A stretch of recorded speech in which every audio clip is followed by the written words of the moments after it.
Subscribe Tag TV YouTube channel and press the notification button.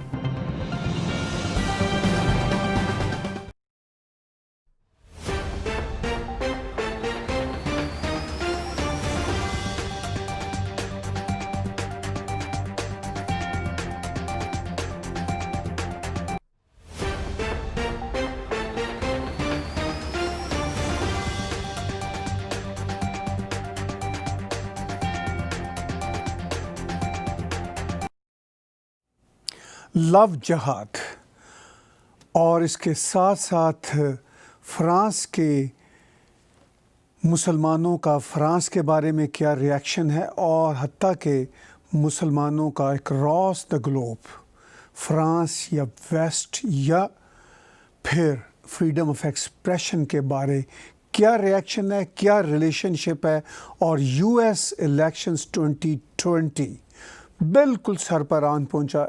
इन मुद्दों पे आज super chat में बात हम करेंगे। आज आपने नोट किया होगा कि हम आधा घंटा करीब लेट हैं भारत के समय के मुताबिक और टोरंटो, वाशिंगटन, न्यूयॉर्क के समय के मुताबिक आधा घंटा पीछे हैं। यानी पहले हम यहाँ पे 12:30 आपके साथ मिला करते थे यहाँ के टोरंटो, न्यूयॉर्क, वाशिंगटन के टाइम के मुताबिक। अब हम आज से आपको दोपहर के 12 बजे मिला करेंगे भारत के समय के मुताबिक रात 10:30 बजे और पाकिस्तान के समय के मुताबिक रात 10 बजे और यूके के समय के मुताबिक शाम 5 बजे। इसका कारण ये है कि हमारा आधा घंटा बल्कि यहाँ पर हमारा 1 घंटा जो टाइम है टोरंटो में, न्यूयॉर्क में 1 घंटा टाइम पीछे चला गया। तो इसकी वजह से ये इनकन्वीनियंस आपको फेस करना पड़ रही है, इसके लिए हम माफ़ी चाहते हैं। लेकिन आप इस रियलिटी को समझते होंगे और आज से हम भारत के समय के मुताबिक रात 10:30 बजे, पाकिस्तान के समय के मुताबिक रात 10 बजे, न्यूयॉर्क, वाशिंगटन और टोरंटो के समय के मुताबिक 12 बजे दोपहर और 5 बजे शाम के यूके के टाइम के मुताबिक। सुपर चैट में मैंने जैसा कि आपको एजेंडा दिया, लव जहाद पे बातचीत होगी और इसके साथ साथ फ्रांस का जो रिलेशनशिप है दुनिया के साथ, बल्कि मैं तो ये कहूँगा वेस्ट का जो रिलेशनशिप है मुस्लिम दुनिया के साथ, उस पे बातचीत होगी। और हमारा अहम मुद्दा यूएस का इलेक्शन है। लव जहाद है क्या, इसकी बाज़ गूंज हमने तब सुनी जब आइसिस वाले मिडल ईस्ट में अपने पंजे गाड़ चुके थे और वहाँ पर बहुत सारी लड़कियों को वो लेकर गए बहाने से और उनको इस्लाम में कन्वर्ट किया और फिर उन्होंने अपना जिहाद किया। मगर ये तो एक लेटेस्ट न्यू कॉनोटेशन है।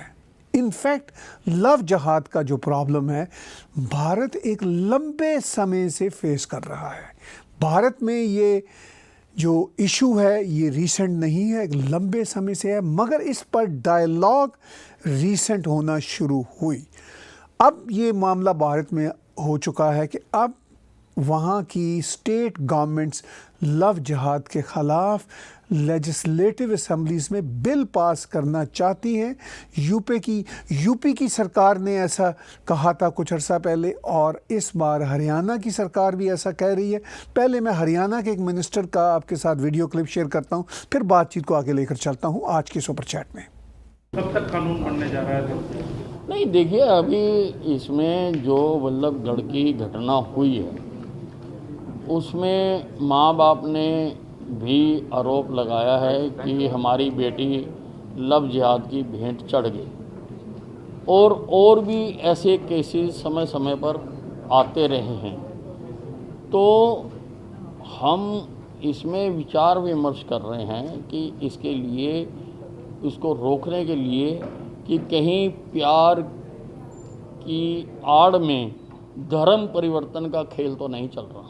We are a democratic country और डेमोक्रेटिक कंट्री में समस्याओं का समाधान कानून लाकर ही किया जाता है। इसलिए हम कानून बनाने पर विचार कर रहे हैं। डेमोक्रेटिक कंट्री में डंडे या लाठियों से समस्याओं का समाधान नहीं किया जाता। इसलिए सबसे विचार विमर्श करके हम ये कानून बनाएंगे। हरियाणा के मिनिस्टर का कहना है कि भारत एक डेमोक्रेटिक कंट्री है, वहाँ पर कोई भी चेंज जो होगी समाज में वो लेजिस्लेटिव असेंबलीज में कानून लाकर ही हो सकती है। लेकिन जो ओपोनेंट्स हैं या फिर जो सो कॉल्ड सेकुलरिस्ट हैं, मैं इनको इसलिए सो कॉल्ड सेकुलरिस्ट कहता हूँ कि उनको सेकुलरिज्म की डेफिनेशन का नहीं पता, मगर वो सेकुलरिस्ट अपने आप को कहते हैं। Secularism in fact separation of religion and politics उसका एक बहुत ही बेसिक पिलर है। उस पर वो बिलीव नहीं करते, वो रिलीजन को बीच में लाते हैं। और सेकुलरिस्ट जो भारत के ख़ास तौर पर उनका ये कहना है कि रिलीजियस कार्ड्स हम प्ले करेंगे, कम्युनल कार्ड्स प्ले करेंगे। लेकिन मैं सीधा आता हूँ लव जिहाद के इशू पर। लव जिहाद का इशू है क्या? इसमें तो कोई शायद किसी को इनकार नहीं कि हम इंसानों के समाज में इंसानों को एक दूसरे से लव होना नेचुरल बात है, और उसमें ऑपोजिट धर्मों के लोग भी लव कर सकते हैं। लेकिन प्रॉब्लम तब आती है जब उसमें कन्वर्जन का एजेंडा हो। प्रॉब्लम तब आती है जब आप ने हर सूरत कन्वर्ट करना है। और कन्वर्जन का ये जो एजेंडा है ये इनफैक्ट ज़्यादातर बल्कि most of the time Muslim community की तरफ से ही देखने को मिलता है। चूँकि हिंदूज़ को तो कन्वर्ट करना नहीं होता, उनका तो कन्वर्जन कोई इशू नहीं है, किसी किस्म की फोर्स्ड मैरिजेस भी इशू नहीं है। मगर मुसलमानों का ये एजेंडा होता है कि हमने कन्वर्ट करना है अपने दूसरे नॉन मुस्लिम पार्टनर को, ये है इशू।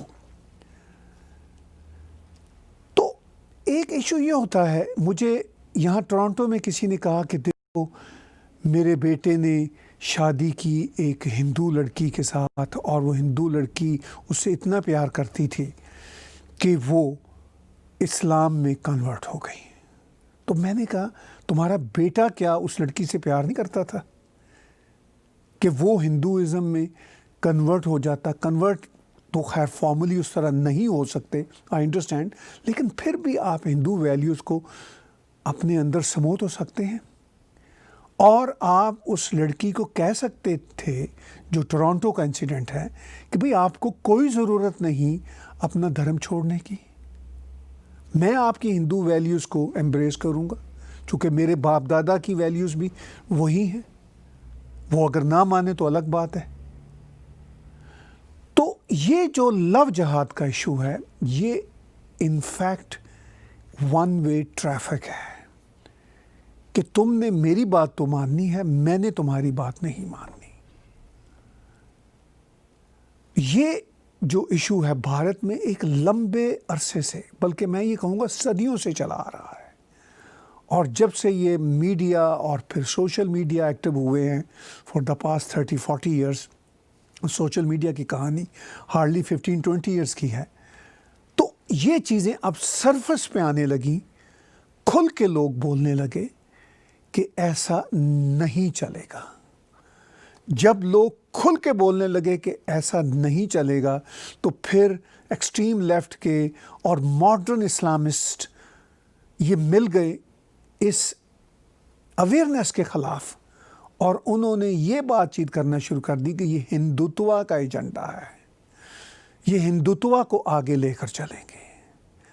तो ये बड़ा एक इंटरेस्टिंग मामला हो गया कि जो भारत में या भारतीय communities across the globe aware हो रही हैं, उन पर हिंदुत्व का लेबल लगता चला जा रहा है।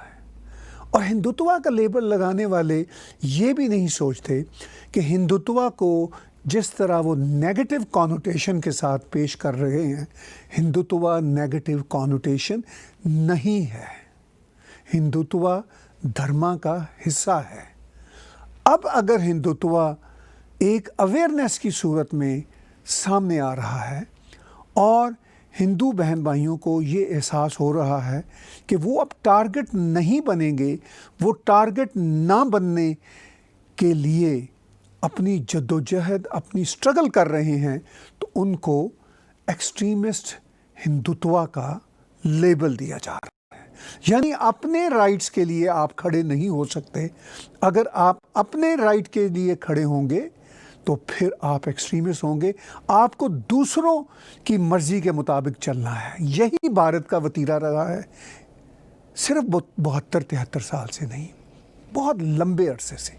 मगर इंडिपेंडेंस जब से भारत की बरतानिया की सरकार से 73 साल पहले हुई, तब से ये इशू बढ़ता चला जा रहा है। और अपीजमेंट की पॉलिटिक्स में और पॉलिटिकल करेक्टनेस की इंतहाओं में ये बात तय कर ली गई कि जो हिंदू मेजॉरिटी है वो विक्टिम रहेगी, उसको ही सब कुछ अकोमोडेट करना है, दूसरों को कुछ भी अकोमोडेट नहीं करना, दूसरों को चेंज नहीं होना, चेंज हिंदू कम्युनिटी को ही होना है। यानी उनको ही अपनी वैल्यूज़ को गिव अप करना है।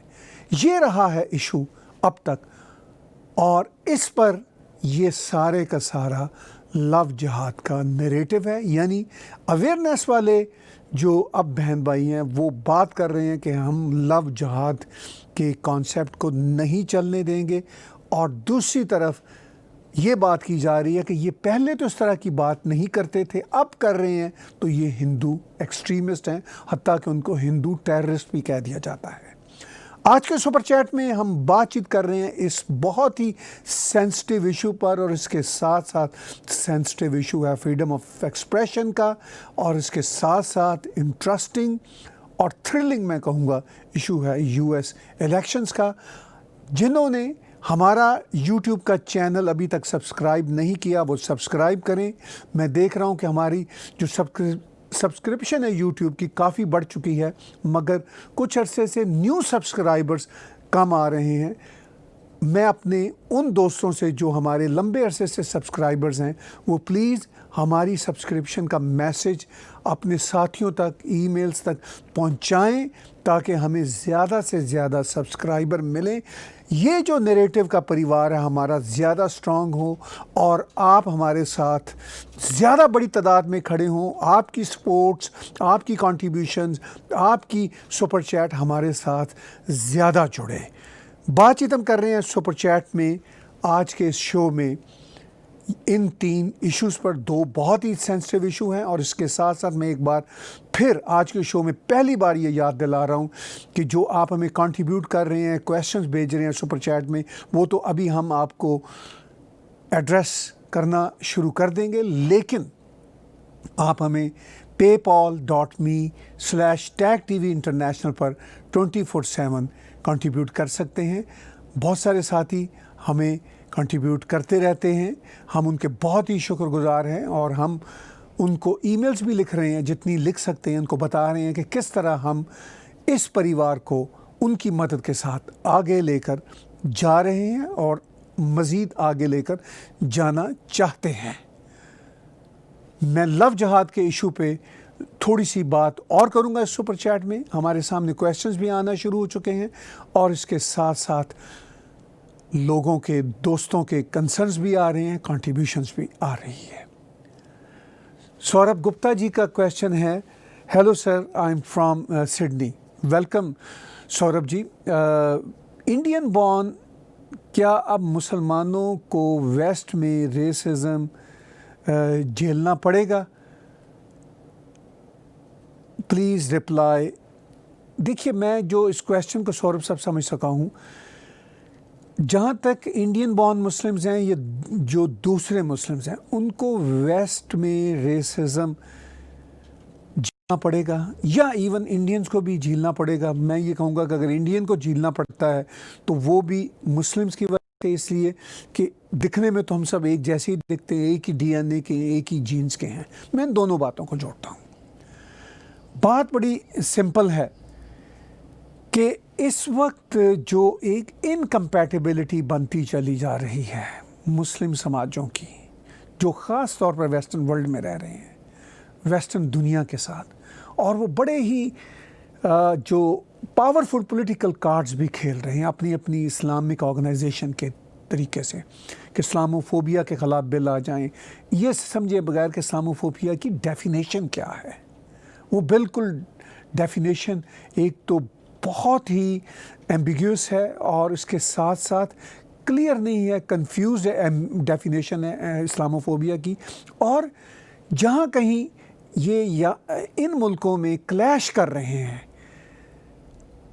लॉज के साथ, वैल्यूज़ के साथ, इस्लामिक वैल्यूज़ जो हैं, तो वहाँ पे बहुत सारे क्वेश्चंस आ रहे हैं और वो भी मेरे आज के इस सुपर चैट के एजेंडे का हिस्सा हैं। अब आपका सवाल, मैं उसकी तरफ डायरेक्ट आता हूँ कि क्या रेसिज्म का शिकार होना पड़ेगा। तो देखिए, बात ये है कि एक्शन और रिएक्शन है, पुराना एक साइंस का फार्मूला है। जब मुस्लिम्स की तरफ से एक्शंस आएगा तो रिएक्शन भी सामने आएगा इन समाजों की तरफ से, और जब मुस्लिम्स रिएक्ट करेंगे तो फिर इन समाजों की तरफ से एक्शन भी सामने आएगा। और उसकी वजह से जो हमारे भारतीय हैं, जो नॉन मुस्लिम्स हैं, सिख हों, क्रिश्चियंस हों, हिंदू हों, वो भी मुस्लिम्स की तरह ही दिखते हैं, चूँकि हम सब एक ही डीएनए के हिस्सा हैं।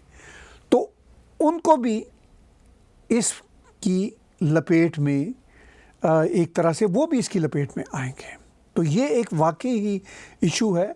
ये हमारा जो ग्लोबल विलेज है आज की दुनिया का, आज के समय का, इसमें हम सब एक ही वक्त में एक साथ जी रहे होते हैं, एक साथ सांस ले रहे होते हैं, और हमें इस ग्लोबल विलेज में एक दूसरे से अगर हम बचना भी चाहें तो नहीं बच पाते। हमारे इम्पैक्ट एक दूसरे पर आ रहे होते हैं। हमने एक दूसरे को कंपैटिबल भी बनाना होता है। मैं यहाँ पर एक बड़ी अहम बात आपसे करूँगा। आपके सवाल का जवाब तो मैंने दे दिया, मैं जनरल बात करूँगा। बहुत सारे मेरे हिंदू, क्रिश्चियंस, सिख दोस्त कहते हैं कि ठीक है, ये मुसलमानों के कुछ इमोशनल या कुछ बहुत ही ज़्यादा जो हैं सुपरफिशियल या ऐसे ही रिएक्शनरी इश्यूज़ हैं, तो ठीक है, मुसलमान सफ़र करें, फिर उनको करना चाहिए अगर वो नहीं कंपैटिबल होते। तो मैं यहाँ पर ये बात करना चाहता हूँ कि हम सब सफ़र कर रहे होते हैं। अब देखिए, भारत में बहुत सारी मुस्लिम कम्युनिटीज़ जो हैं वो बहुत ही कंपैटिबल भी बनी हैं समाज के साथ, कोशिश करती हैं कि समाज के साथ साथ चलें। लेकिन बहुत सारे ऐसे भी वहाँ पे सर्कल्स हैं भारत में जो समाज के साथ नहीं चलना चाहते। तो ये कहना कि वो खुद ही अपनी गैटोज़ में रह रहे हैं, खुद ही सफ़र कर रहे हैं, वो तो कर रहे हैं। वो खुद ही अपने आप को मार्जिनलाइज कर रहे हैं, वो तो कर ही रहे हैं। मगर पूरा समाज कुड़ रहा है, पूरा समाज परेशानी का शिकार है। तो ये नहीं कहा जा सकता कि पूरा समाज चैन से बैठा हुआ है। अब वहाँ पे बड़े एक्सट्रीम कुछ भी आते हैं व्यूज़, जी चलिए ठीक है, हम मुसलमानों को निकाल बार करते हैं। भाई ऐसा पॉसिबल नहीं होता, ना ही ऐसा करना चाहिए, ना ही ऐसा हो सकता है। एक साथ ही इंसानों को रहना है, और उस एक साथ रहने में हमें एक दूसरे को कंपैटिबल बनाने में, मैं यहाँ पे ये डिफरेंट बात कर रहा हूँ। लोग ये कहते हैं कि हमें एक दूसरे को गले लगाकर एक दूसरे को बर्दाश्त करके जीना होता है। ये फिर बर्दाश्त करने का जो अमल है ना, ये ज़्यादा नहीं चलता। ये इसलिए कि ये फोर्सफुल होता है। इसमें ये होता है कि ठीक है, फिर मजबूरी है, लेकिन वो फिर अंदर ही अंदर लावा पकता रहता है। लेकिन जब आप ये कहते हैं कि हमने एक दूसरे को कंपैटिबल बनाना है, तो फिर हमें अपना योगदान डालना होता है।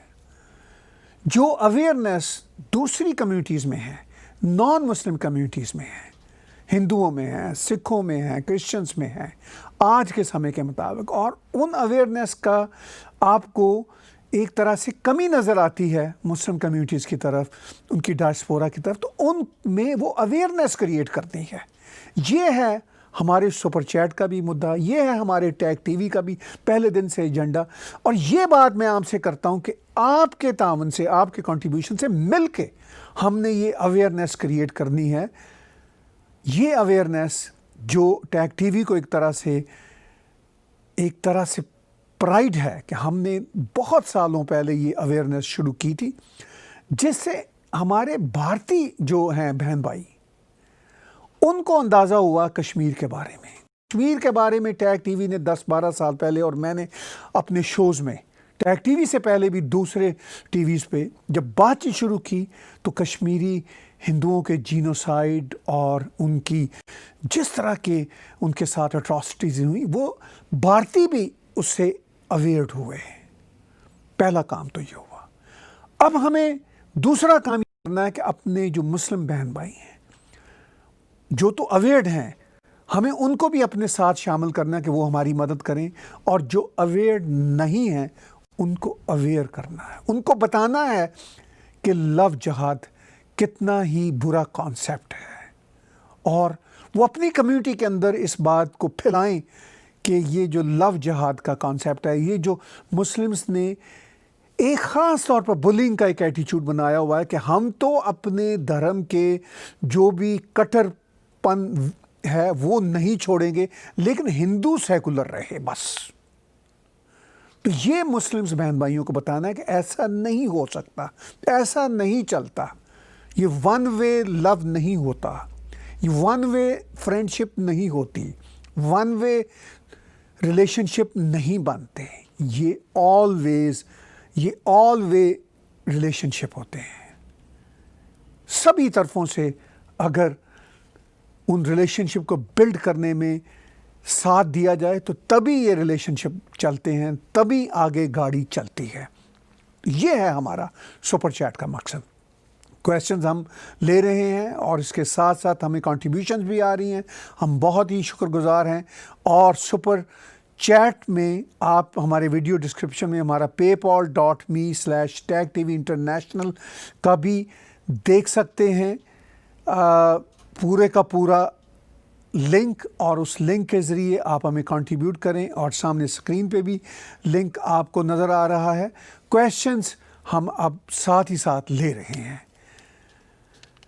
वही ऐड जो तनिष्क का ऐड था, मैंने पिछले दिन उसको डिस्कस भी किया था। Hindi movies like PK, always Muslim as a victim, and second question, why always Muslim does not want to upgrade with 21st century. देखिए अनिरुद्धा जी, बात बड़ी सिंपल है। अगर हमारी एक कंपनी में, हमारी एक सोसाइटी में, हमारे एक परिवार में दूसरा इंडिविजुअल कंपैटिबल ना हो, तो हम सिर्फ एक्सपेक्ट नहीं करते कि वो खुद से ही कंपैटिबल होगा। उसको खुद से कंपैटिबल करने के लिए काम करना तो होगा, लेकिन हमें भी तो एनवायरनमेंट देनी है, हमें भी तो उसके साथ डायलॉग करना है, हमें भी तो उसको बताना है कि भाई बहन, आपकी ये बात इतनी तो ठीक है मगर इतनी ठीक नहीं है, हम आपकी हर बात नहीं मानेंगे। उसको तो आदत पड़ी हुई है कि वो तो अपनी हर बात पॉलिटिकल वोट बैंक्स के चक्कर में मनवाने का आदी हो चुका है या हो चुकी है, तो उसकी तो आदत नहीं जाएगी। मगर हमने उसको बताना है कि अब ऐसा नहीं हो सकता, आपको भी हमारी बात सुननी है। तो वो कंपैटिबल बनाने के लिए, उनको 21st सेंचुरी में लाने के लिए ये डायलॉग करना होगा।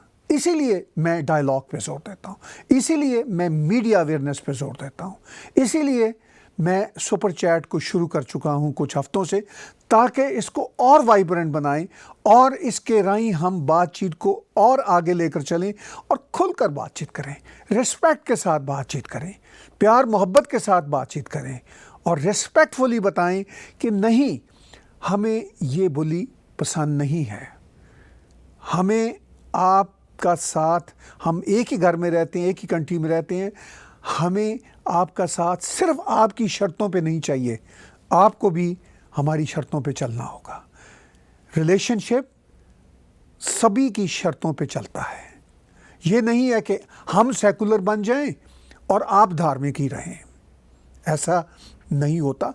हमारी भी अपनी धार्मिक वैल्यूज़ हैं, हम भी उनकी डिमांड करते हैं। तो इशू ये है कि जब हम अपनी धार्मिक वैल्यूज़ की, जब हिंदू बहन भाई अपनी धार्मिक वैल्यूज़ की डिमांड करते हैं, तो वो फिर नेगेटिवली उनको कहा जाता है हिंदुत्व है। मेरे नज़दीक हिंदुत्व नेगेटिवली वर्ड है ही नहीं। फिर उनको एक्सट्रीमिस्ट कहा जाता है, फिर कहा जाता है कि ये गलत हो गए हैं और ये सेकुलर नहीं रहे।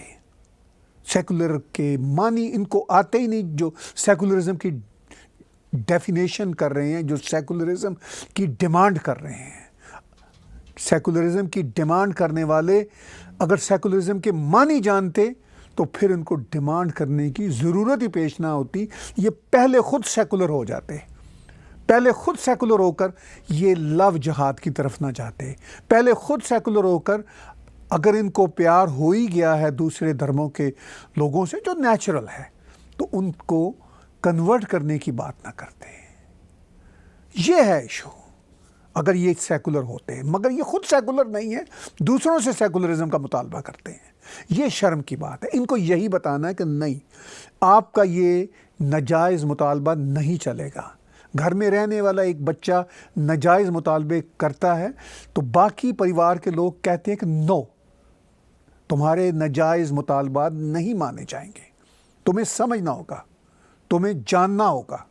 यह है हमारे सुपर चैट का आज का सेंसिटिव इशू। क्वेश्चंस भी आ रहे हैं और हमारे साथ कंसर्न्स भी आ रहे हैं, और हमारे paypal.me/tagtv इंटरनेशनल पर आप 24/7 कंट्रीब्यूट कर सकते हैं। और जो हमारे साथी अमेरिका, कनाडा में रहते हैं, वो हमें चेक भी भेज सकते हैं। मैं अगले वीडियो में हमारा जो मेलिंग एड्रेस है वो भी लिख दूंगा, और जिस नाम से चेक लिखा जा सकता है वो भी लिख दूंगा।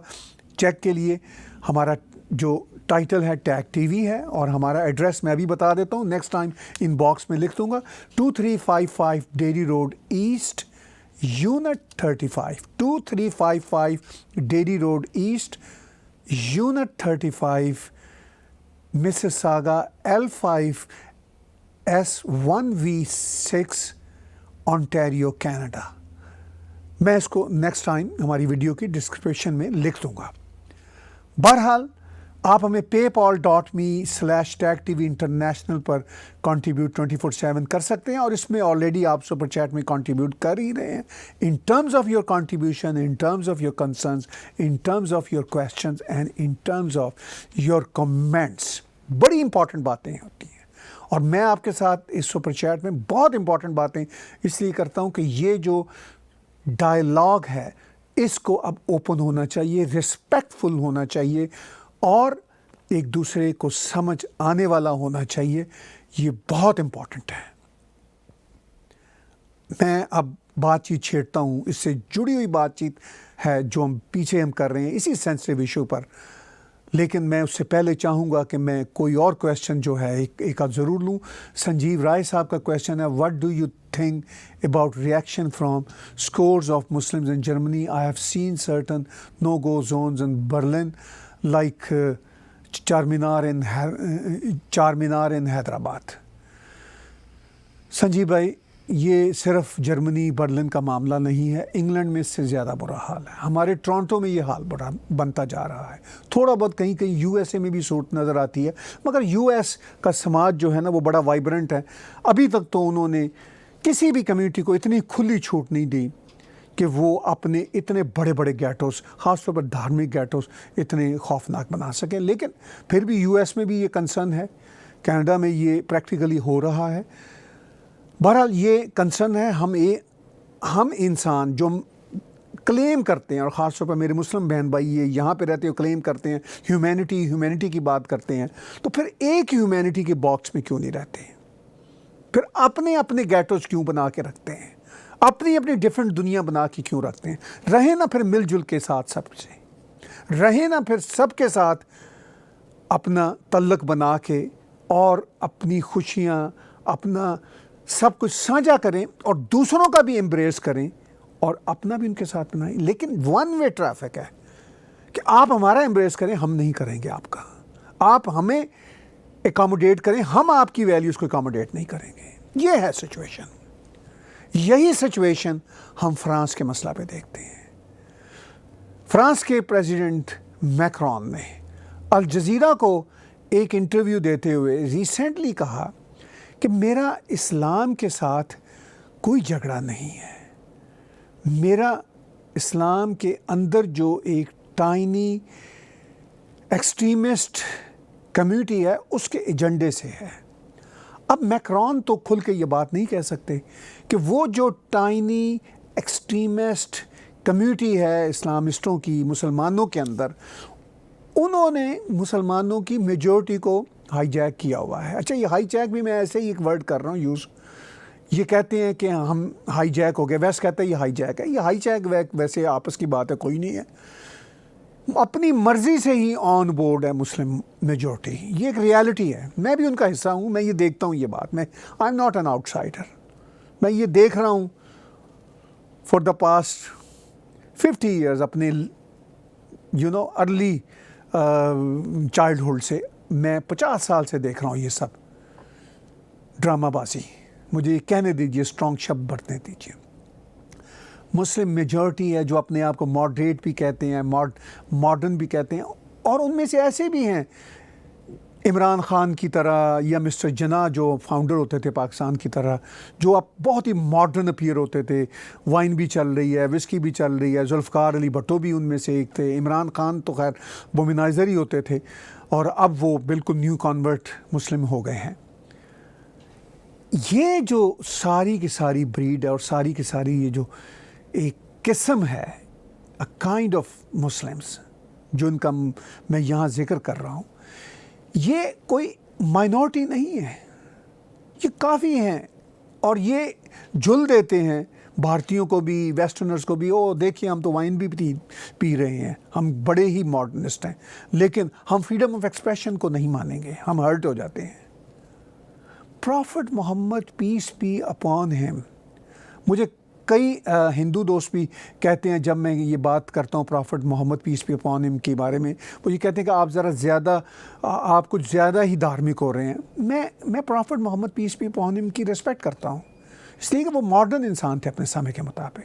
कई मेरे हिंदू दोस्तों ने लिखा भी है ट्विटर पे और यूट्यूब पे भी कि ताहिर जी ऐसी बात नहीं है, prophet Muhammad peace be upon, कई कंट्रोवर्शियल इश्यूज़ भी थे। वो हमें देखना होगा बहन भाइयों, उनके ज़माने के कॉन्टेक्स्ट में। आप बड़े बड़े लोगों को उनके ज़माने के कॉन्टेक्स्ट में देखें तो उसमें कई ऐसे डिसीजन हैं जो आज आपको नहीं अपील करेंगे, लेकिन वो एक अच्छे इंसान थे, अच्छी शख्सियत थे।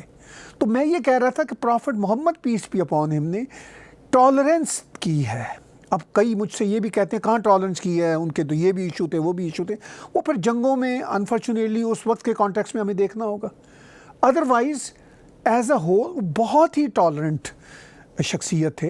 तो ये फ्रीडम ऑफ एक्सप्रेशन के इशू पे वो टॉलरेंट थे, लेकिन इनके जो मानने वाले हैं वो ये नहीं है कि वो सिर्फ हर्ट होने की बेस पे ऐसा कर रहे हैं, वो पॉलिटिकल कार्ड खेल रहे हैं, वो अपने वजूद को मनवा रहे हैं। वो प्रॉफिट मोहम्मद की शान में ये प्रोटेस्ट नहीं कर रहे, प्रॉफिट मोहम्मद की शान को कायम रखने के लिए वो ये नहीं कर रहे, ये जो मुसलमान प्रोटेस्ट बांग्लादेश में, पाकिस्तान में, इवन वेस्टर्न वर्ल्ड में कर रहे हैं कि जी हम प्रॉफिट मोहम्मद की शान को कायम रखना चाहते हैं। इनफैक्ट ऐसा नहीं है, वो अपनी शान को बनाना चाहते हैं। Prophet Muhammad peace be upon him के नाम को इस्तेमाल करके वो अपने वजूद को मनवाना चाह रहे हैं। Prophet Muhammad peace be upon him की शान को इस्तेमाल करके वो अपनी पॉलिटिकल पावर बनाना चाह रहे हैं और बना रहे हैं। ये है इशू, लेकिन इसको कौन रोक सकता है? यही इशू है ना।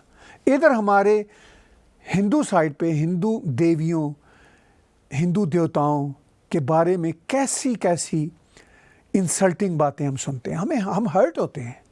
हमारे हिंदू बहन भाई अपना प्रोटेस्ट जो इंटरनेट की कैंपेन्स हैं या पिटीशंस हैं उनमें भेजते हैं, कोई ना कोई लीगल एक्शन लेने की बात करते हैं, लेकिन thanks for their civilized behaviour.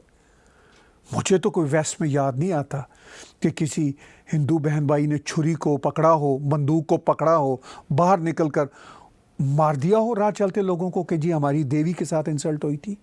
वो अपना प्रोटेस्ट लॉन्च करते हैं पीसफुली। तो ये एक महज़ब, एक सिविलाइज्ड रवैया है। लेकिन दूसरी तरफ ऐसा नहीं है। दूसरी तरफ आपने नीस में देखा कि जब चर्च पे अटैक हुआ, हमला किया, तो मुस्लिम्स की तरफ से कोई अपॉलॉजी नहीं है। वो ये कह रहे हैं कि ओके, वो तो फिर होना ही था जब प्रॉफिट मोहम्मद की शान में गुस्ताखी होगी। वो अपॉलॉजी नहीं है। महातीर मोहम्मद साल साल से प्रेसिडेंट रहने वाले हैं मलेशिया के, वो ये कहते हैं कि मिलियंस फ्रांसीसियों को मार देना चाहिए। ये है एटीट्यूड जिसके साथ हमने कन्फ्रंट कर रहे हैं या कन्फ्रंट करना है। हम ये समझें कि ये खुद ब खुद अपने तौर पर अपने आप को चेंज कर लेंगे, ऐसा नहीं होगा। हम ये कहें कि हम इनको फोर्सफुली चेंज करा सकेंगे, ऐसा भी नहीं हो सकता, ना होना चाहिए। डायलॉग होगा। यही डायलॉग हम सुपर चैट में अपने मुस्लिम बहन भाई के साथ, अपने मुस्लिम कम्युनिटी के साथ खुल्लम खुल्ला कर रहे हैं। उनसे कह रहे हैं कि खुदा के लिए आप सिर्फ और सिर्फ अपने ही कंसर्न्स को ना देखा करें। जो सब कॉन्टिनेंट से तल्लक रखने वाले मुस्लिम बहन भाई हैं, चाहे वो बंगाली हो, चाहे वो पाकिस्तानी हो, चाहे भारत के अंदर रहने वाले मुसलमान हो, चाहे Indonesia, Malaysia, Maldives, even Afghanistan तक के जो मुसलमान हैं, almost 1 billion Muslims of Indian origin, almost 1 billion Muslims of Hindu ancestry, वो अपनी एंसेस्ट्री के बारे में कितने डेरोगेटरी, कितने बुरे लफ्ज़ बरतते हैं। काफिर सुबह शाम कहते हैं सबको। उनके लिए कितना बड़ा इंसल्टिंग रवैया रखते हैं, और दूसरी तरफ से रिएक्शन नहीं आता। अब कुछ आना शुरू हुआ है जब से भारतीय मुसलमानों और पाकिस्तानी मुसलमानों, बांग्लादेशी मुसलमानों की वजह से भारतीय हिंदू बहन भाई, सिख बहन भाई, क्रिश्चियन बहन भाई सोचने पे मजबूर हुए कि हमारे लिए इतने हर्टफुल जो हैं ये बातें कर रहे हैं, तो हम भी इन्हें कहें कि इनफ इज़ इनफ। ये डायलॉग की लेवल पे है, इनफ इज़ इनफ। वो भी डायलॉग कर रहे हैं, कह रहे हैं कि नहीं, प्लीज स्टॉप।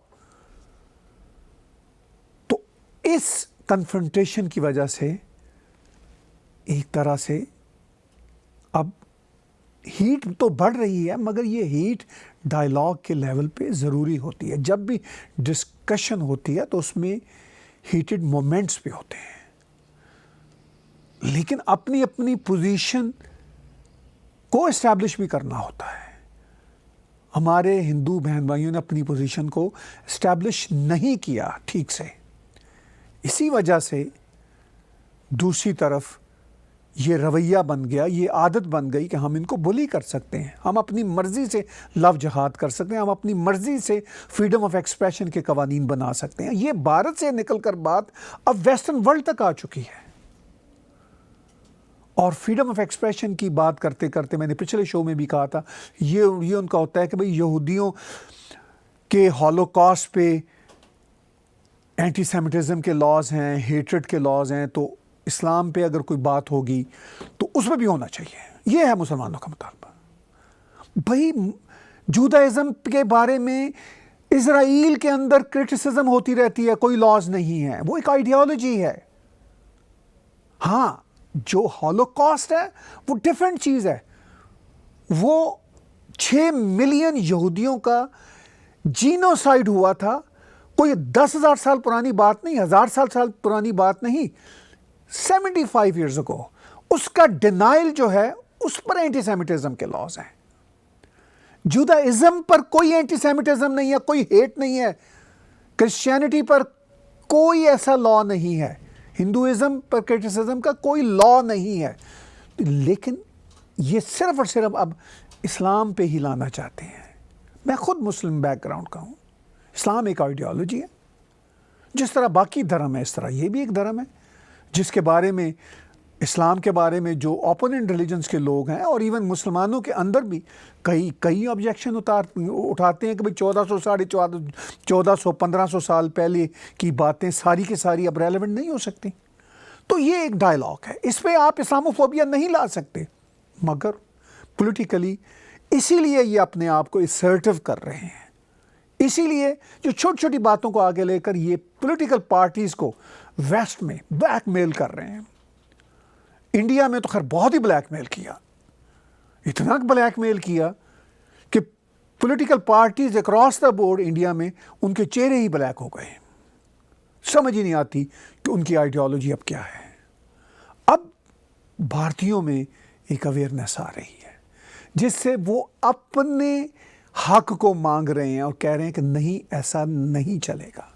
यही बात अब वेस्ट में आगे बढ़ेगी जो इनके रिएक्शन मुस्लिम्स के अपने पॉलिटिकल स्ट्रेंथ के लिए बनेंगे। जैसे मैंने पीछे कहा, prophet Muhammad peace be upon him के नाम को इस्तेमाल करके ये अपने पॉलिटिकल गेन्स, अपनी पॉलिटिकल पावर को बढ़ा रहे हैं और काफ़ी बढ़ा चुके हैं। ये भी मैं आपको बात बता दूं, भारतीय इस मामले में बहुत पीछे हैं।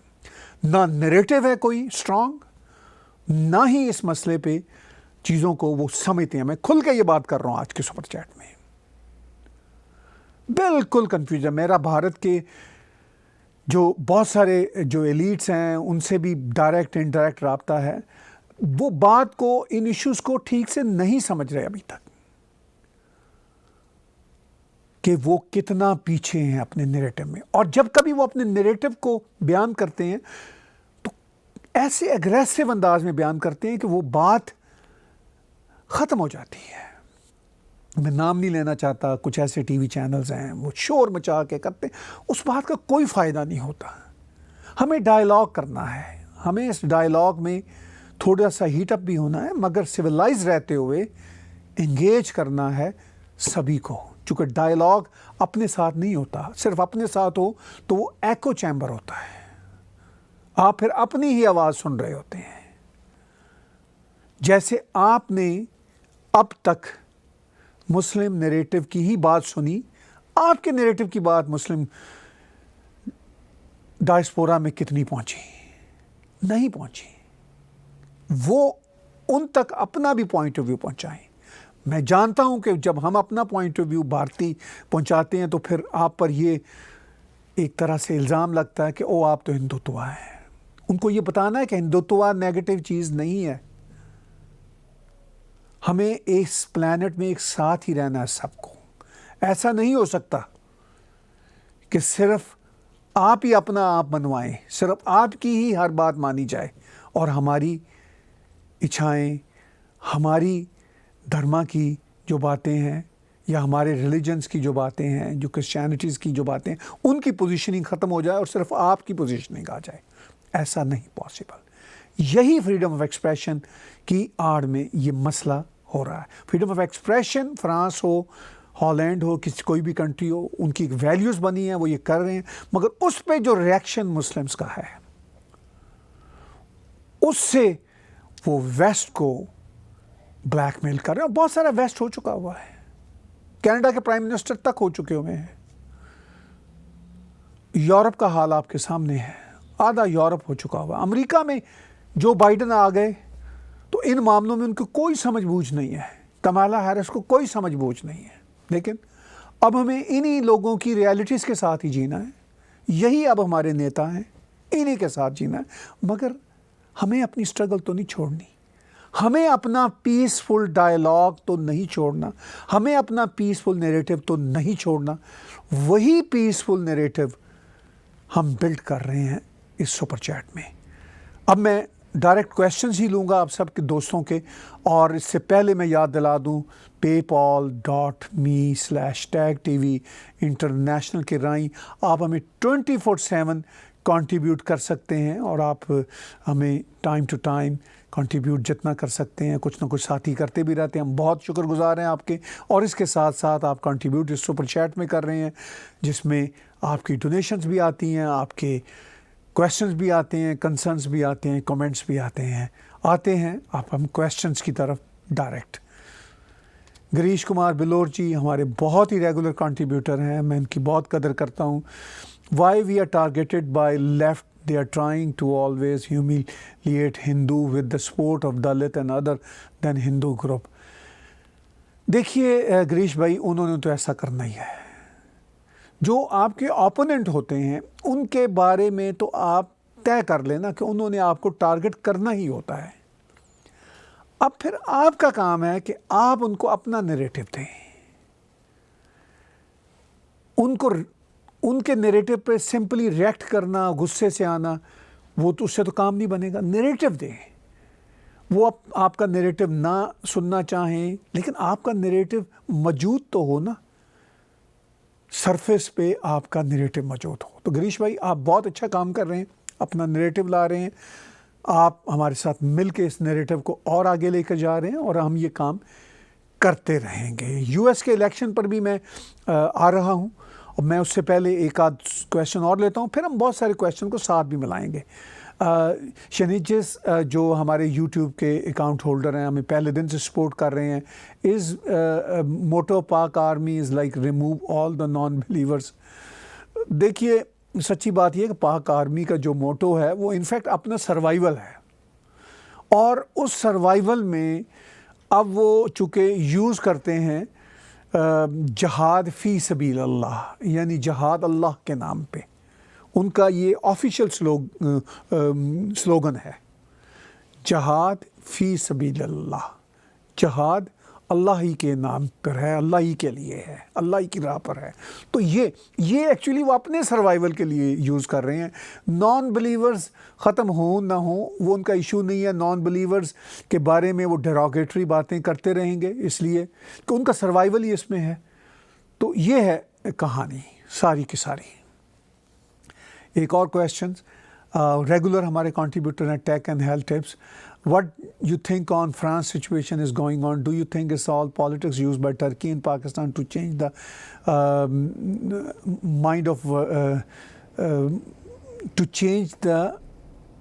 mind of world countries? Why it is double standard, not speak on China? मैं समझता हूँ कि हमारे जो बहुत सारे क्वेश्चंस यहाँ पर आते हैं, सोशल मीडिया की अब जो लैंग्वेज है बड़ी फास्ट होती है, लिखना बहुत फास्ट होता है, बहुत सारे स्पेलिंग के एरर्स होते हैं, बहुत सारी लैंग्वेज भी बात कहते हैं इधर उधर की होती है, लेकिन बात समझ आ रही होती है। बात ये है कि वो आपने ये पूछा कि चाइना पे क्यों प्रोटेस्ट नहीं। मैं हर बार यही तो बात करता हूँ, चाइना पे इसलिए प्रोटेस्ट नहीं है कि ये एंटी वेस्ट एटीट्यूड है। इनफैक्ट ये है इसका सिंपल सा आंसर कि फिर चाइना में तो मुसलमान वैसे ही नहीं रह सकता, जो रह रहे हैं वो ऑलरेडी कंसंट्रेशन कैंप में है, तो उस पर ये अपना वक्त वेस्ट नहीं कर रहे, कोट अनकोट। उनका ये कहना है कि वो क्या, हमें चाइना में कौन सी पावर मिलनी है, हमें तो इंडिया में पावर चाहिए, वेस्टर्न कंट्रीज़ में पावर चाहिए। तो यहाँ पे बोलेंगे, शोर मचाएंगे, प्रॉफिट मोहम्मद पीस भी अपॉन हिम का नाम इस्तेमाल करेंगे, मौका मिल गया, अपनी पॉलिटिकल पावर बनाएंगे। तो ये है सारा खेल। यूएस इलेक्शन में भी तो यही हो रहा है। यूएस इलेक्शन कल फाइनल स्टेज पे है। मैं जब कल फाइनल स्टेज की बात कर रहा हूँ तो इसलिए कर रहा हूँ कि अब तक 92 मिलियन से ज़्यादा वोटर्स वोट डाल चुके हैं, जो एक रिकॉर्ड है यूएस में। 92 मिलियन से ज़्यादा वोटर्स ऑलरेडी वोट डाल चुके हैं, और कल 3 नवंबर को फाइनल जो होगा वहाँ पे धमाल होगा, फाइनल दंगल होगा वोट डालने का। अगर सिचुएशन बहुत वाज़ेह हुई तो हो सकता है कल रात को ही हमें रिजल्ट्स का पता चल जाए, और अगर सिचुएशन वाज़ेह ना हुई, वोट काउंटिंग ज़रूरी ना हुई, मतलब पूरे तौर पर ज़रूरी ना समझी गई, तो फिर उसको कंटिन्यू करेंगे। जब बहुत ही ज़्यादा टाइट रेस वाले रिज़ल्ट्स आना शुरू हुए तो फिर हो सकता है, जो एक्सपर्ट्स बोलते हैं कि रिज़ल्ट्स कई दिन बाद आए, शायद कई हफ्तों बाद आए, कुछ तो यहाँ तक कह रहे हैं कि शायद 2 महीने भी लग सकते हैं। तो बहरहाल ये सारे का सारा सिचुएशन है कि रिज़ल्ट्स वहाँ पे जो आएंगे उनका इंटरनेशनल कॉन्टेक्स्ट में बहुत बड़ा इम्पैक्ट है। जो बाइडेन और कमाला हैरिस अगर वो जीत गए तो वो दोनों एक्सट्रीम लेफ्ट के भी हैं और बहुत सारी चीज़ों को नहीं समझते। तो दुनिया में बहुत सारी चीज़ें शायद उस तरह ना हो जिस तरह अमेरिकन एस्टैब्लिशमेंट करना चाह रही है। बड़ी बड़ी चीज़ें जो हैं, जो अमेरिका इस वक्त बात कर रहा है, एस्टैब्लिशमेंट अमेरिका की बात कर रही है, चाइना के साथ टफ होना, भारत के साथ स्ट्रेटजी अलाइंस बनाना, टेररिज्म के ख़िलाफ़ टफ होना, वो शायद जो बाइडन और कमाला हैरिस के आ जाने के बाद भी कंटिन्यू होती रहें एज इट इज़, लेकिन उनमें भी वो फोर्स नहीं शायद होगी जो प्रेसिडेंट ट्रंप के री इलेक्ट होने की सूरत में होगी। पर्सनली प्रेसिडेंट ट्रंप के री इलेक्ट होने के हवाले से मैं उनका सपोर्टर हूँ, लेकिन फैसला अमेरिकन वोटर्स ने करना है। सारे का सारा डिसीजन उनके हाथ में है। इस सारी सूरत हाल में हम अब देखेंगे कि अमेरिका में रिजल्ट्स क्या आते हैं। अब तक जो अमेरिका की कैंपेन चल रही है इलेक्शन की, उसमें कोविड एक बहुत बड़ा फैक्टर है। प्रेसिडेंट ट्रंप और कैम्स का ये कहना है कि हम कोविड की वजह से कंट्रीज़ को लॉकडाउन नहीं कर सकते। उधर डेमोक्रेट्स का ये कहना है, वो कोविड पे ये पॉलिटिक्स कर रहे हैं डेमोक्रेट्स वाले कि मास्क अगर लिए होते, प्रेसिडेंट ट्रंप ने अगर मास्क को प्रमोट किया होता तो शायद हमारे यहाँ जितनी डेथ्स हुई हैं उससे आधी से कम होती। अब ये सारी के सारी पॉलिटिकल स्पेकुलेशंस हैं। शुरू में कोविड पर जो वेस्टर्न वर्ल्ड में डेथ्स हुई वो सीनियर होम्स में हुई, हमारे कनाडा में भी, अमेरिका में भी, यूरोप में भी। अब वहाँ पे मास्क पहनने या ना पहनने से कितना फ़र्क पड़ना था। हमारी तब की जो पहले फेज़ की इन्फॉर्मेशन है वहाँ मास्क पहना जा रहा था, फिर भी डेथ्स हुई चूँकि वो सीनियर्स लोग थे। अब जो कोविड सेकंड फेज़ में फैल रहा है वो ज़्यादातर यंग लोगों में फैल रहा है, जिनकी इम्यूनिटी बेहतर है, जो सर्वाइव कर रहे हैं। ख़ुद प्रेसिडेंट ट्रंप यंग तो नहीं है, 74 ईयर्स के हैं, अभी 3 हफ्ते पहले कोविड का शिकार हुए और ठीक ठाक चल रहे हैं। लेकिन Covid is really a serious issue, ये एक इशू है। लेकिन कोविड पे पॉलिटिक्स यूएस की बहुत ज़्यादा हो रही है, बहुत ज़्यादा हो रही है। ये एक बहुत बड़ा फैक्टर है।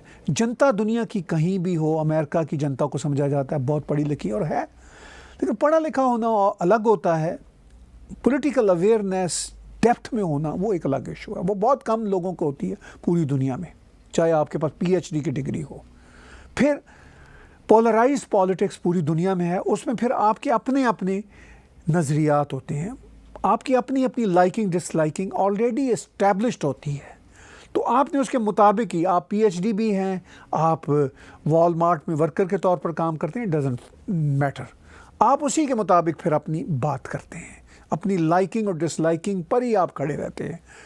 लेकिन कल फैसला होगा कि इस लाइकिंग और डिसलाइकिंग के खेल में कौन जीतेगा। हो सकता है कल रात को फैसला आ जाए, अगर बहुत ही क्लियर कट रिजल्ट्स आ गए, अगर काउंटिंग काफ़ी हद तक मुकम्मल हो गई। नहीं तो हो सकता है ये रिजल्ट्स बहुत दिनों बाद हमारे सामने आए। लेकिन इन द मीन वाइल कोई ना कोई पिक्चर बनना शुरू हो जाएगी कल से, और हम सबको उसका इंतज़ार है। आखिर में जितने भी मैं पॉसिबल क्वेश्चन हैं उनका जवाब देने की कोशिश करूंगा। यस जी भी हमारे रेगुलर कंट्रीब्यूटर हैं। Trump is gaining, what is your view? जी मेरा भी यही ख्याल है कि ट्रंप गेन कर रहे हैं, और बिल्कुल मुझे तो लगता है कि जीत जाएंगे। हमारे पास और भी 8-9 क्वेश्चंस इस वक्त हैं, तो आपके सवाल का यही बिल्कुल क्विक रिस्पांस है। क्वेश्चंस जो और आ रहे हैं मैं देख रहा हूँ, हमारे पास स्क्रीन पे आना शुरू हो चुके हैं, हम उनको डिस्कस करेंगे। अतुल सैनी जी का है, I was on Amazon looking for your book, but its paperback version was not available. When will it be back again, sir? अच्छा, good to know Atul ji, ये मुझे भी आपके राही पता चल गया कि वो मेरी किताब अब अवेलेबल नहीं है। मैं अब कोशिश करूँगा कि in next couple of months मेरी और भी कुछ बुक्स आ रही हैं हिंदी में, उनका वो ट्रांसलिटरेट भी हो रही हैं, उर्दू में भी हैं, और धीरे धीरे वो इंग्लिश में भी आएंगी। मैं उन पर काम ज़रा अब ज़्यादा तेज़ रफ्तारी के साथ कर रहा हूँ। इस पुरानी बुक को भी मैं अब रीपब्लिश करवाता हूँ। Give me couple of months, मैं इन सब को अमेज़ॉन पे लाता हूँ। बहुत बहुत धन्यवाद, आपने मुझे अपडेट किया, और इस पे भी काम होना चाहिए। प्रवीण जी का क्वेश्चन है, when will Trudeau wake up? नहीं, वो अपने ही आइडियोलॉजी में है। मैं ये तो नहीं कहूँगा कि वेक अप, वो ऐसा ही सोचते हैं, उनको हक है ऐसा सोचने का, मैं ये मानता हूँ, मैं उनसे एग्री नहीं करता। तो वो वेकअप तो खैर नहीं होंगे, वो ऐसा ही सोचेंगे, मैं आपको पक्का बता रहा हूँ, कोई फ़र्क नहीं आएगा मिस्टर ट्रूडो की सोच में। बस उनकी सरकार ही जाएगी तो कोई शायद चेंजेस आएगी। यहाँ पे जो कंजर्वेटिव पार्टी है वो भी वैसे काफ़ी हद तक लिबरल ही रास्ते पे चल रहे हैं, तो ऑल्टरनेट वही है कि वो ही आएंगे कभी जब ये हारे, तो वो भी अब आधे लिबरल ही हो चुके हैं। तो बस जिसे हम मुस्लिम एक्सप्रेशन में कहते हैं कि खुदा ही भला करे और हमारा ऊपर भगवान की ही कृपा हो। अब इन्हीं हालात में हमने जीना है और इसी वजह से मैं बार बार कहता हूँ कि इस परिवार को आगे लेकर चलें। मैं यहाँ पे एक बात बताऊँ, हम ला रहे हैं एक न्यूज़ चैनल अपने अमेरिकन दोस्तों के साथ मिलकर, द इंटरनेशनल न्यूज़ चैनल। अभी हमने उसकी टेस्टिंग शुरू कर दी हुई है। उसमें हम अपना ये नैरेटिव है इंग्लिश में लेकर आएंगे। इसमें सिर्फ टैग टीवी या मैं ही ज़ाती तौर पर शामिल नहीं हूँ, I am part of that team is way bigger hopefully. और ये ऑपरेशन अमेरिका से शुरू होगा। अब हम ये भी दुआ कर रहे हैं कि ये कोविड किसी तरह के से कंट्रोल में आए, जाएगा तो नहीं, वैक्सीन आ जाए, को दुनिया ओपन हो जाए, फिर मेरी भी ट्रैवलिंग ओपन हो जाए, तो फिर हम अमेरिका से, भारत से, यूरोप से शुरू करें उसको। लेकिन हम उसकी टेस्टिंग शुरू कर चुके हैं और इसीलिए कर चुके हैं कि ये दुनिया अब ऐसी ही है, हमें अपना जो पॉइंट ऑफ व्यू है वो तो देना है। हम हार के, थक के घर तो नहीं बैठ सकते, हमें अपनी बात तो सामने रखनी है। क्वेश्चंस आ रहे हैं और मेरी कोशिश है मैं उन क्वेश्चंस को बिल्कुल करूं एड्रेस। टैग स्टडी का है, what do you think about future of Bharat in term of religion, important question है। देखिए, मुझे तो यूँ लगता है कि भारत में जिस तरह की अवेयरनेस आ रही है उसकी वजह से भारत में धर्मा की, सनातन की वैल्यू जो है बढ़ती चली जा रही है। अपने सनातन वैल्यूज़ जो हैं उनका बढ़ना ज़रूरी है। तो मैं इस पे ही ज़ोर दूंगा कि जो भी वैल्यूज़ हैं सनातन धर्मा की वो आगे जाएंगी और बढ़ेंगी, होपफुली बढ़ेंगी। उससे दूसरों को काफ़ी नुकसान होगा। मुझे तो कोई इशू नहीं, हिंदू राष्ट्र भी बन जाए, भारत बनना चाहिए, क्यों नहीं बनना चाहिए। जब बहुत सारे कंट्रीज़ की बेसिस में क्रिश्चियनिटी है, कॉन्स्टिट्यूशंस में है, मुस्लिम कंट्रीज़ में तो इस्लाम ही इस्लाम है ज़्यादातर में, तो दुनिया में एक ऐसा देश भी होना चाहिए जो हिंदू राष्ट्र हो। चूँकि हिंदू राष्ट्र में किसी और रिलीजियस कम्युनिटी या फेथ के लोगों को कोई ख़तरा नहीं होता, ये भी एक अच्छी बात है। तो मुझे फ्यूचर भारत में धर्मा का अच्छा नज़र आता है। जी, क्वेश्चंस और भी आ रहे हैं हमारे सामने। सम गाय अकाउंट है यूट्यूब का, पूछते हैं शुड और when should India take strong but fair actions, uniform civil code to not have wily favour Muslims and unfavourable to Hindus. बिल्कुल, मेरा ख्याल है कि ये बात हम सुन रहे थे कि यूनिफॉर्म सिविल कोड की बात आएगी, ये बहुत इम्पॉर्टेंट थी। जब ये ख़ास तौर पर ट्रिपल तलाक का बिल आया, फिर सीए का बिल आया, तो हम एक्सपेक्ट करते थे, लेकिन सीए के ख़िलाफ़ इंटरनेशनली इस्लामिस्टों ने बहुत कैंपेन की, लेफ्टिस्टों ने कैंपेन की, बहुत बड़ा विरोध बिल्ड किया इंटरनेशनल फोर्सेस ने। तो भारत के लिए मुश्किल हुआ, फिर वो कोविड आ गया, चीज़ें ज़रा रुक गई। तो अब आई होप कि यूनिफॉर्म वो जो सिविल कोड की जो बात है वो उसका आना ज़रूरी है। शायद अगले बरस 2021 में कोई मिड के बाद आ जाए, मिड 2021 के बाद आना तो चाहिए। कोविड तब तक कम से कम वैक्सीन उसके कंट्रोल के लिए आ चुकी होगी होपफुली। तो ये है सिचुएशन। और भी क्वेश्चंस आ रहे हैं सुपर चैट में। अमर पाटिल जी का, हमारे रेगुलर कंट्रीब्यूटर हैं, whenever there will be middle man between good and human in any religion there are conflicts, what is your take. Amar ji, ये तो सदा से होता चला आ रहा है और ये सदा होता रहेगा। बस ये सारी स्ट्रगल ही है जो हमने एक्शन रिएक्शन की इस दुनिया में, अच्छे बुरे के इस जहान में, और अच्छे बुरे की मैं बात भी नहीं करता, मेरे नज़दीक ये जो ब्लैक एंड वाइट है ये ही सिर्फ नहीं होता, बहुत सारा तो ग्रे एरिया होता है।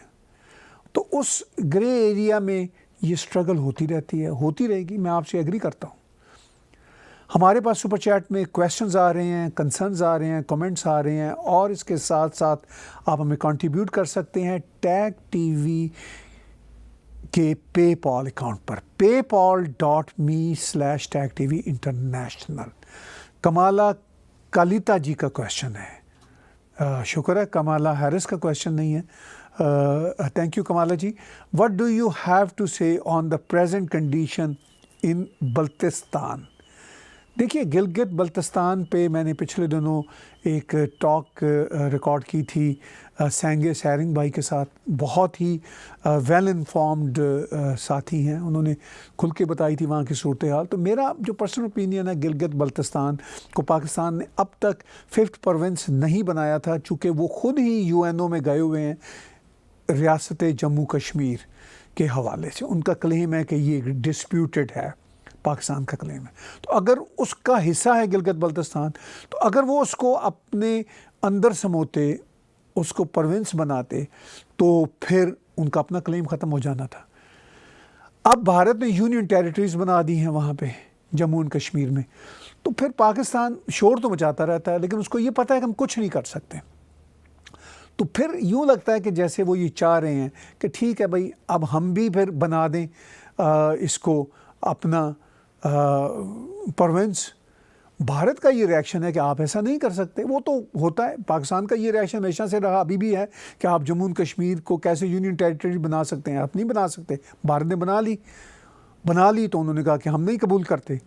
तो इसी तरह पाकिस्तान भी बना लेगा अगर बना सका तो, लेकिन उसका ख़तरा पाकिस्तान को ये होगा, नुकसान ये होगा कि पाकिस्तान अपने क्लेम से पीछे हट जाएगा। तो फिर इंटरनेशनली UNO में पाकिस्तान कह नहीं सकेगा कि ये डिस्प्यूटेड टेरिटरी है। तो लगता है कि पाकिस्तान ज़हनी तौर पर तैयार हो चुका है। जो बात हाथी के दांत खाने के और दिखाने के और होते हैं कहते हैं, तो पाकिस्तान इंटरनेशनली ये बात समझ चुका हुआ है कि ठीक है भाई, हम उसको बनाते हैं। बनाएंगे तो भारत विरोध तो करेगा, लेकिन फिर भारत प्रैक्टिकली क्या कर सकता है ये आने वाला वक्त बताएगा। इंटरनेशनल सिनेरियो जब कभी चेंज होंगे तब उससे भारत कोई एक्शन लेगा। ये वो सिचुएशन है जो इतनी इजी नहीं है। आखिर में हमारे पास 3-4 और क्वेश्चंस रह गए हैं। इम्पॉर्टेंट क्वेश्चन है, कैन इस्लाम रिफॉर्म? हो सकता है, बिल्कुल। मैंने ख़ुद इस्लाम की रेफॉर्मेशन की मूवमेंट में हिस्सा लिया, मैंने ख़ुद अपने तौर पर भी मूवमेंट शुरू की, लेकिन चूँकि कोई सपोर्ट मौजूद नहीं थी तो वो आगे नहीं चल सकी। बिल्कुल हो सकता है इस्लाम रिफॉर्म। इस्लाम में बिल्कुल गुंजाइश है। एक इस्लाम में टर्मिनोलॉजी है इज्तिहाद, मीन्स री थिंकिंग ऑफ इस्लाम। ये ख़ुद इस्लाम के अंदर प्रोविज़न मौजूद है। जो मुस्लिम स्कॉलर्स हैं उनमें, जो इस्लामिस्ट स्कूल ऑफ थॉट के हैं, उनका ये कहना है कि ये जो इज्तिहाद है ये सिर्फ़ और सिर्फ वही लोग कर सकते हैं जो बहुत ही ज़्यादा पाइस और इस्लामिस्ट किस्म के मुस्लिम स्कॉलर्स हों। लेकिन गामदी साहब जैसे जो ब्रॉड माइंडेड और पढ़े लिखे मॉडर्न मुस्लिम स्कॉलर हैं, मैं उनकी इज़्ज़त करता हूँ, वो रिफ़ॉर्म की बहुत अच्छी इंटरप्रिटेशन करते हैं। पॉसिबल है, मगर रिफ़ॉर्म कैसे होगा? सपोर्ट चाहिए ना। वेस्टर्न वर्ल्ड भी साथ नहीं है, हमारे साथ नहीं है, भारत भी इनफैक्ट साथ नहीं है। मैं आपको दिल की बात बताता हूँ। तो जब कभी कोई हुकूमतें साथ आएंगी, उनके अंदर पॉलिटिकल विल पैदा होगी, तो हम जैसे लोग, मैं अकेला नहीं हूँ, बहुत सारे लोग हैं, तो फिर हम जैसे लोग बैठ के बताएंगे उनको कि कैसे हो सकता है। भारत में इतने इतने अच्छे रिफॉर्म माइंड मुस्लिम्स बैठे हुए हैं, वो बता सकते हैं, मगर पॉलिटिकल विल तो आए। तो ये है इशू। बहरहाल हम और क्वेश्चंस लेते हैं। If Hindutva is a name of civilization of the subcontinent, which is a few thousand years back old, I'm also part of it. What were other people? Sarji, do you think it's time to Hindu people to wake up? It's too late. नहीं, too late तो नहीं है। कोई भी too late नहीं होती चीज़, अगर करने की विल हो। कहीं ना कहीं से कभी ना कभी तो किसी काम को शुरू करना ही होता है। तो हिंदुत्व की जो अवेयरनेस है भारत में, वो तो बड़े लंबे अरसे से है और वो समाज में मौजूद है, ऐसा नहीं है वो कहीं चली गई है। बहुत अच्छी अच्छी सेवा की ऑर्गेनाइजेशंस हैं। आरएसएस की मैं इज़्ज़त करता हूँ बहुत, इसलिए कि वो सेवा के, इंटेलेक्चुअल डिस्कोर्स के साथी हैं और बहुत बड़ा ग्रुप है। उनको बहुत नेगेटिवली पोर्ट्रेट किया लेफ्टिस्टों ने, इस्लामिस्टों ने, ऐसा हरगिज़ नहीं है। वो बहुत ही हारमोनियस समाज देखना चाहते हैं, एक बहुत ही बैलेंस सोच के लोग हैं जनरली, और बहुत बढ़िया इंसान है और बहुत बड़ा ग्रुप है। तो वो ऑलरेडी भारत में हमेशा से मौजूद रहे हैं, लेकिन भारत के लेफ़्ट के मीडिया या वहाँ की एलीट क्लास, इस्लामिस्टों, इन सब ने टारगेट बनाई रखा, चूँकि वो उनका इजी टारगेट था कि इसलिए कि वो रिएक्ट नहीं करते थे आरएसएस वाले, अब भी नहीं करते और शायद वो करेंगे भी नहीं। लेकिन मेरी उनसे एक विनती ज़रूर है कि कम से कम अपना नैरेटिव तो दिया करें। आप अपना नैरेटिव इंटरनेशनल लेवल पर भी दिया करें। हम आपके साथ हैं, आप भी तो हमारी बात सुने कि हम आपकी कैसे इस सिलसिले में मदद कर सकते हैं, इसलिए कि हम दिल से समझते हैं कि आप सिंसियर लोग हैं और बहुत बड़ा ग्रुप हैं, मगर आपका नैरेटिव क्या है वो हम तक पहुंचाइए। सिर्फ ये पुरानी जो बातें हैं वो अब आपके नैरेटिव की वो इम्पॉर्टेंट तो हैं, लेकिन हमें मॉडर्न तरीके से हमें आपकी हेल्प चाहिए ताकि हम इस आज की सोशल मीडिया की मॉडर्न दुनिया को बता सकें। तो बहरहाल मैं इसको यूँ सम अप करूँगा इस क्वेश्चन के कॉन्टेक्स्ट में कि वो बिल्कुल मौजूद है और वो चलेगा, कहीं नहीं जाएगी। वो जो हिंदुत्व की सिविलाइजेशन है वो कहीं जा ही नहीं सकती, वो हम सब का हिस्सा है और हम सब उसके साथ चलेंगे। बहुत ही आखिर में हम एक आध और क्वेश्चन लेते हैं। Speak of Islam fascism, what rights do not Muslims have in sharia states, there are more than 50 Islamic nations. Aaron ji, देखिए बात ये है कि मैं इस बात से बहुत एग्री नहीं किया करता कि इस्लामो फैशिज्म जब हम कहते हैं, इसलिए वो फिर एक अननेसेसरी रिएक्शन आता है। इस्लाम एक रिलीजन है, उसके नाम पे जो पॉलिटिक्स होती है वो बहुत ही गलत तरीके से होती है। हाँ, आप उसको कह सकते हैं कि वो फाशिस्ट पॉलिटिक्स होती है, लेकिन मैं बार बार आपको आज के शो में आखिर में ये कहना चाहता हूँ कि आप अपने नैरेटिव के लिए भी तो उठ खड़े हों, वो भी तो दुनिया तक पहुंचाए ना। सिर्फ उनके ही इशू पर दिल ना जलाएं या उस पर ही अटैक करने का कोई फ़ायदा नहीं है। अपना नैरेटिव बताएं कि इस नैरेटिव में हम कितना आगे जा सकते हैं। बहुत ही आखिर में एक सवाल और ले लेता हूँ। Corona is focusing havoc all over the world but the Muslim world is left, what do you think? ये एक इत्तेफाक है नैमी जी कि जो आपके अकाउंट का नाम है कि मुस्लिम वर्ल्ड में रिलेटिवली कम है, बाकी दुनिया में काफ़ी फैला हुआ है और इस कोरोना का कुछ पता नहीं किस वक्त कब ये फैलना शुरू हो जाए। तो ये एक बहुत ही टेरिबल इशू है जिसको ह्यूमैनिटी फेस कर रही है।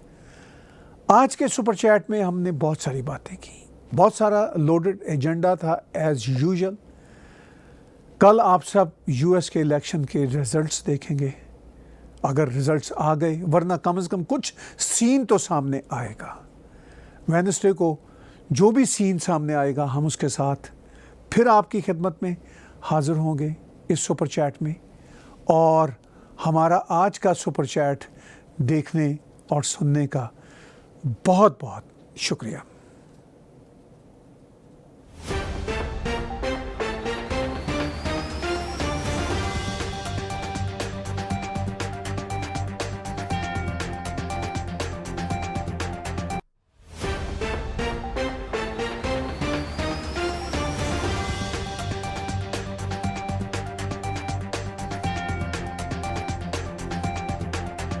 Subscribe Tag TV YouTube channel and press the notification button.